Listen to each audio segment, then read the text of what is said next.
this is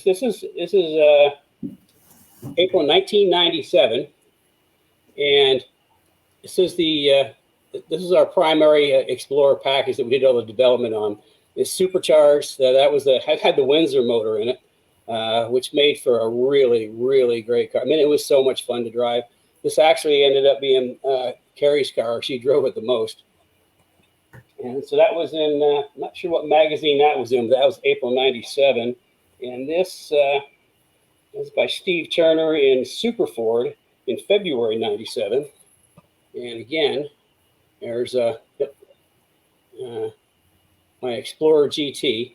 And what we did when we did this, we obviously did the supercharger, but we did shocks, springs, wheels, tires. I can't remember if we did anything with the brakes or not. That was like a long time ago. But here's another SUV that was, I think, of note. And this was in Auto Week, March 1998. And this is an Expedition. We did the Explorer and the Expedition. And this actually belonged to Keith Crane. And you probably don't know who Keith Crane is, but Keith Crane is Crane Publishing, and they did Auto Week, Automotive News, Advertising Age, and a whole bunch of other big magazines. They're based in Detroit. So I actually did a supercharged Expedition for him, and he absolutely loved it. And we really weren't planning on getting it into Auto Week, but just all one day it kind of showed up. So he was happy enough with it to have, who wrote that? Oh, Larry Edsel wrote that, wrote an article on it. Now, I've also put together just a real short little piece on some other things that we did. I mean, we did a lot of Explorers, we did Expeditions, and then I can't remember what the great big SUV was back then. I can't remember. Had the big V10. We supercharged a whole bunch of them. We even did some Dodge Durangos, pickup trucks. I mean, we were pretty. It was a excursion. Excursion, that's what it was. Yeah, we did excursion. We did the suspension, supercharged. It's kind of the interesting thing is we had to actually in the front of the truck, we had to cut out a whole great big section of plastic because we couldn't get enough air to it with the supercharger. So once we did that, it worked pretty good.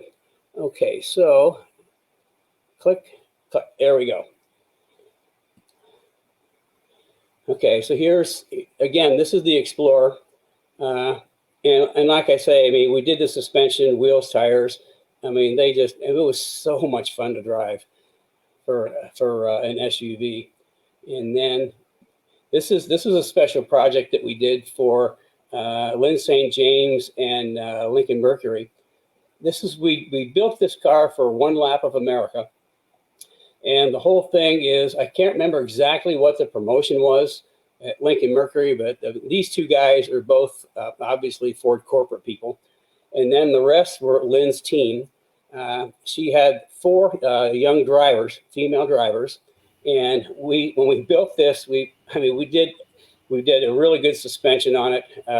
We did not a full cage, but a pretty good internal structure. We put a cage in it just in case, for cargo seats, harness belts, because with one lap America, it was like you had to drive from track to track to track and then put your best lap in at the track you're at. So they would take, the girls would take turns, different tracks and driving, and they all were racers. I mean, they were up and coming racers at the time. And we had to put a whole bunch of extra electrical ports in there because what they were doing is they went from city to city to city.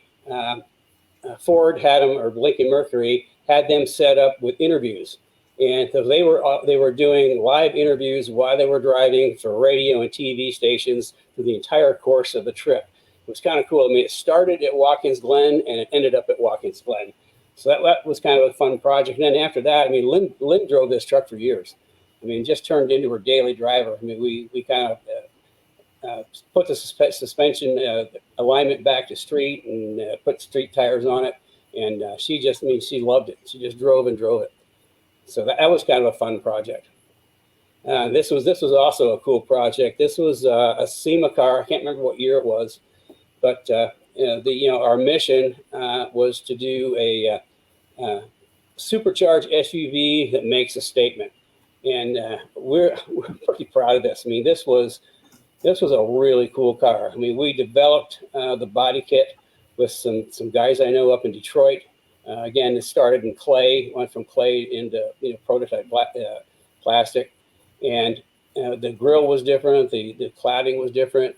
We had Recaro seats in there, and one of the sponsors that we also had was Avirex, and they did like Air Force bomber jackets and flight jackets, leather jackets with the fuzzy stuff. And so we had like the interior was like a bomber jacket. We had leather and sheepskin on the seats, and it was a pretty cool package. You can just see the how we changed the whole front of the car, and the people at Lincoln were so impressed with it.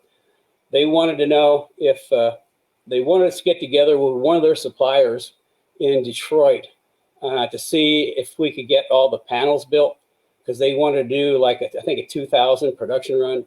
But the problem was timing. They had a really short, from a timing standpoint, there wasn't enough time to get together with the company, the supplier in Detroit, to make all the parts. So we're so close to a major program with this. But it was a really cool SUV, and it's kind of lists some of the stuff in there. Yeah, because it was that I forgot that actually had the 4.6 double overhead cam with 4-valve motor, and we supercharged that. We did a lot of supercharging back in those days, and it was yeah.